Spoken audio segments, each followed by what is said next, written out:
हरियाणा के एक छोटे से गांव में दो भाई थे जो शांति से रह रहे थे। वे उसी भूमि पर खेती का काम करते थे जिसके वो मालिक थे। लेकिन अचानक एक छोटी सी बात की वजह से दोनों ने एक दूसरे से बात करना बंद कर दिया। एक दिन एक बढ़ई ने बड़े भाई का दरवाजा खटखटाया और पूछा कि क्या वह उसे कोई काम दे सकता है। बड़ा भाई बढ़ई को पीछे के बगीचे ले गया और कहा, इस खाई की दूसरी तरफ मेरे भाई की संपत्ति है। पिछले हफ्ते हमारे बीच कहासुनी हुई और अब मैं उससे बात नहीं करता। एक दिन वो अकेला गया और बुलडोजर के साथ बांध को तोड़ दिया।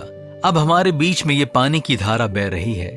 तो मैं सिर्फ 8 फीट लंबी दीवार जैसा कुछ बनाना है ताकि हम एक दूसरे को ना देखें। बढ़ई ने कहा कि वो इस काम को अच्छे से करेगा और उसने काम करना शुरू भी कर दिया। शाम को जब बड़ा भाई वापस आया तो उसके लिए एक सरप्राइज इंतजार कर रहा था। दीवार के पार्टीशन की जगह उसने एक पुल को देखा जो दोनों संपत्तियों को जोड़ रहा था। आश्चर्यचकित और आवाक होकर वो उस पुल पर चढ़ा। उसके भाई ने उसे देखा और दौड़ता हुआ उसकी तरफ आया और कहा, मेरे भाई मुझे माफ कर दो। मैं हमारे रिश्ते को तोड़ना चाहता था, इसलिए मैंने खाई बनाई, लेकिन आपने ये पुल बनाकर हम दोनों को फिर एक कर दिया। मेरे भाई, आपके पास एक महान दिल है। गले मिलकर दोनों जोर जोर से रोने लगे।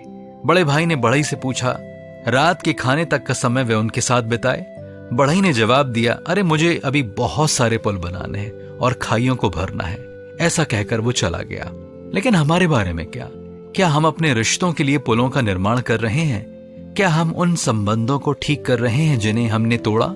आइए हम अच्छा करने से दूर ना भागें। प्रिय दोस्तों, हो सकता है कि हमारी लाइफ में भी बहुत बड़ी बड़ी समस्याएं आई हों और कोई हमारा अपना हमसे दूर हो गया हो, जबकि पहले हमारे रिश्ते बहुत अच्छे थे। आज की सुबह मैं आपसे एक सवाल पूछना चाहता हूँ कि भले ही वो आपसे दूर हो, बातें ना होती हो, लेकिन क्या आपने कभी इन दूरियों को खत्म करने के लिए पुल बनाने की कोशिश की? पवित्र शास्त्र कहता है, और यदि किसी को किसी पर दोष देने का कोई कारण हो तो एक दूसरे की सह लो और एक दूसरे के अपराध क्षमा करो। जैसे प्रभु ने तुम्हारे अपराध क्षमा किए, वैसे ही तुम भी करो।